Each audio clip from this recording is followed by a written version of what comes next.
ഒരു മനോരോഗിയെ അഡ്മിറ്റ് ചെയ്യുന്നതിന് മുമ്പ് അയാൾക്ക് രോഗമുണ്ടോ ഇല്ലയെന്ന് ഞങ്ങൾ കൂടി ബോധ്യമാകട്ടെ.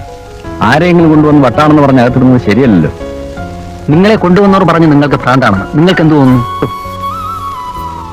എനിക്ക് വട്ടില്ല എന്ന് പറഞ്ഞാൽ നിങ്ങൾ പറയും എല്ലാ വട്ടന്മാരും അങ്ങനെയാണ് പറയുന്നത്. നിങ്ങൾക്ക് ഞാൻ ഭ്രാന്തനാണെന്ന് തോന്നുന്നെങ്കിൽ ഞാൻ ഇവിടെ കിടക്കാം, ഇല്ലെങ്കിൽ ഞാൻ പോവാം. എനിക്ക് ഇപ്പോ തരുമോ?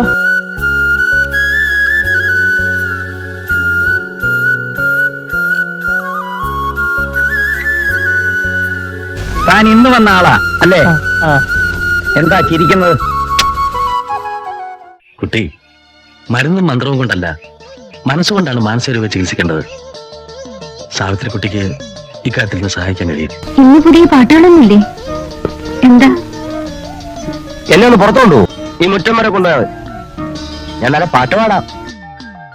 ഈ വഴിയരികിൽ, ഈ തിരുനടയിൽ, ഈ വഴിയരികിൽ, ഈ തിരുനടയിൽ പൊന്നിൻ മുകിൽ തരും ഇളം നിറം വാരിച്ചൂടി എന്നെ ഒറ്റയ്ക്ക് ഇവിടെ വിട്ടിട്ട് പോവോ?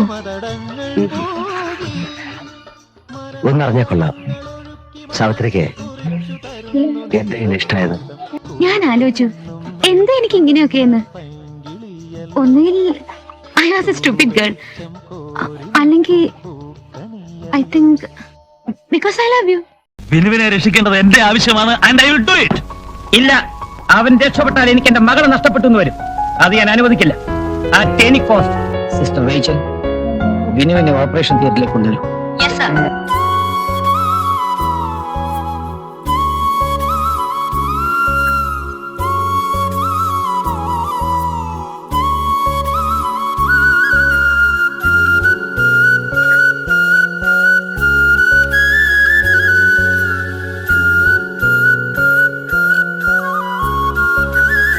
നിങ്ങൾക്ക് വേണ്ടി ഞാൻ അവനെ കൊന്നു. ജീവനില്ലാതെ ജീവിക്കുന്ന വിനുവിനെ ആർക്കും ആവശ്യമില്ല. So I did it for him. അവന് വേണ്ടി ഞാൻ അവനെ കൊന്നു.